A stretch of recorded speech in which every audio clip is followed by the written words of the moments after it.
For episode 13, in the case of Roxy at the Misfits, she's about to learn a harsh lesson about the importance of reading. So the story begins in the TV studio. The Misfits, as you can see, are doing video madness when Roxy messes up. And of course, the rest of the Misfits got upset. So the taping went on as exactly planned for the second time until again Roxy messes it up. And that caused the Misfits to argue with each other. And that causes them, as a result, to be thrown off the set. But on the Misfits' way out, they saw Bonnie of the Starlight Girls and the Holograms doing the PSA message on TV as well. Now you're probably wondering, what was that PSA program that the Holograms are doing? Well, Jim was more than happy to explain. It's about the Rock Out the Literacy campaign that they're going to launch. And the best part is, it's in 49 states. Meanwhile, in Eric's upstairs office, it's payday for the Misfits, so you know what this means. Possess gets extra money for all the sequins she has on her costumes. Well, except for Roxy, of course. She gets the bill of 24,000 bucks for smashing her guitar on stage. But there's only one problem with Roxy. She has never been taught to read or has ever learned how. However, Jetta and, of course, Pizzazz had made crude comments about her. In fact, they were bullying her. Well, that did it. For Roxy, it was the last straw. And so she rips up the bill that Eric has given her, and then after that, she left Eric's office. Now that Roxy had left the group, we go into I'm Gonna Change by Roxy herself. So when the song came to an end, there's something blowing inside of her hair, and she looks at the lottery ticket that was blown in her hair just moments ago. So with no time to waste, she went to the lottery's office. So when, by the time that Roxy had arrived at the lottery's office, she was standing behind a lady that didn't get the matching numbers. So then it's Roxy's turn. And all of a sudden, she got all the matching numbers with the lottery tickets she found earlier. So you know what this means. Thanks to the man in the lottery's office who told Roxy to tell her congratulations. And Roxy, even better, had just found out that she's an instant millionaire. For Roxy, this is the luckiest day of her life, or so she thought. So back at the Misfits Music Recording Studio, three of the Misfits were arguing with each other. That was until when Roxy shows up minutes later with money in her purse, she has some good news, that she's an instant millionaire thanks to that lottery ticket she found earlier. And even better, she's announcing that she's no longer part of the Misfits. That means she's breaking up with them. That means no longer she'll be name called, bullying, and etc. So after that, she left the recording studio. But unbeknownst to her, Roxy's friends, Jetta and Stormer, have found money that she spilled accidentally on the floor, so they had no idea what was going on with her, so they had to investigate. So meanwhile, back with Roxy, she went to the House of Glamour shop. One of the first things she did now that she won $1 million is to do a beauty makeover with the Gimme Gimme Gimme song from last season. The next thing she did, she bought some clothes, some jewelry, her new car. So after the song came to an end, the valet gave her the keys to the new car. And so what Roxy did is that she's heading off to Philadelphia, Pennsylvania, where she comes from. So after Roxy heads off in her new car that she bought earlier, thanks to the lottery money that she's won, unbeknownst to her, Jenna and Stormer were watching her. And what's even worse is that they had no idea. They sensed that something was off, so they had to tell Pizzazz what had happened. Back with Roxy in her new car, she went from Los Angeles to Philadelphia, Pennsylvania, where she grows up. When Roxy finally arrived at Philadelphia, where she grows up, she passes by every fan that knows her as she passes them by. Then she went by the Independence Hall, which is, of course, is what it's known for, until finally at last she arrived at the old neighborhood where she grows up, although everything's been changed since after she left. But when Roxy looks over her shoulder, she realizes that she wasn't alone. She saw Bonnie and the Starlight Girls and Jim and the Hawkins who were also there preparing for the Rock Out the Literacy campaign. And on top of that, there's going to be a concert later. And of course, Jim was talking to Betty Wick, who's a reporter who's also there. Later, Bonnie and the Starlight Girls had just approached the Red Aces. That's the name of the gang that Roxy grew up with. That's Link. He's the leader of the gang. So when Bonnie approached him to tell him that reading is important, along with the rest of the guys, of course Link was more than happy to read a book for a few seconds anyway, but then he got frustrated and threw the book on the ground and then sends Bonnie away. Later, the Races had approached Roxy at the Misses, and you can tell that they are very happy that they see each other after she left. Well, Roxy was asking Link, the leader of the gang, how he and the guys had been since after she left. Well, Link says that they haven't been doing much since after she left and after they dropped out of school, and they had no luck finding a job. Well, Roxy says, I can do you something even better. And she shows them the money that she won earlier when she won the lottery back in LA. And of course, the Races were very impressed. So, Roxy wants to know if she can have the Red Aces do a favor for her. At first, Link wasn't sure if it was a good idea, but then Roxy has to explain to tell him why.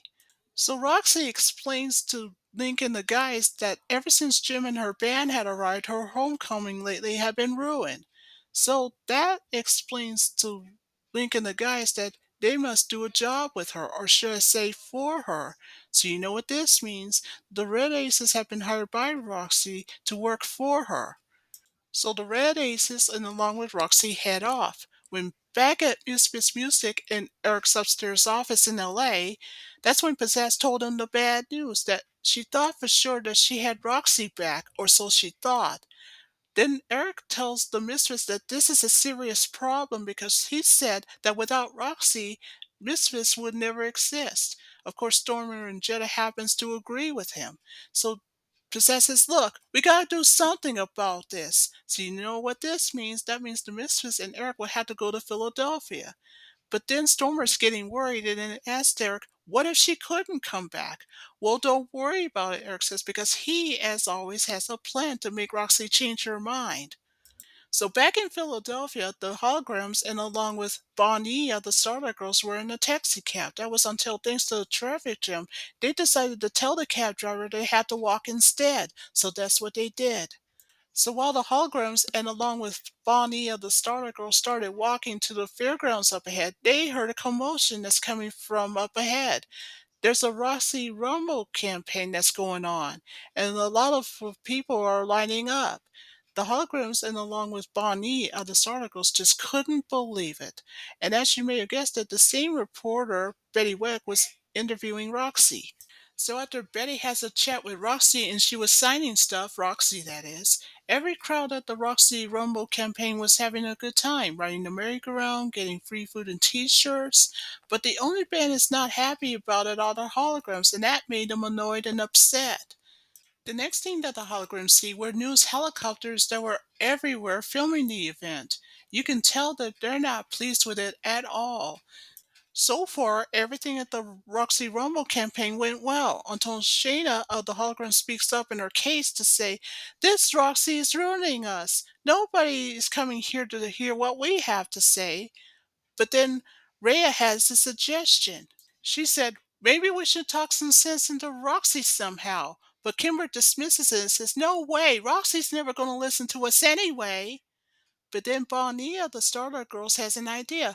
What if we can convince Roxy otherwise to tell her that reading is important? Jim, who likes Bonnie's idea, so she allows Bonnie, the Starlight Girls, to help Jim. Back with Roxy, who's at the Roxy Rumble campaign, everything was going well. She was having a time of her life, or so she thinks, until one day, when the concession stands were running out of t-shirts and food, that's when the crowds get upset and got angry and starts throwing everything and everyone. And if that's not bad enough, the merry-go-round broke down. Back with Jim and Rhea, they were trying desperately to break up the fight, but they failed miserably. So then it's Roxy's turn to calm them down, to say, wait, there's more stuff coming.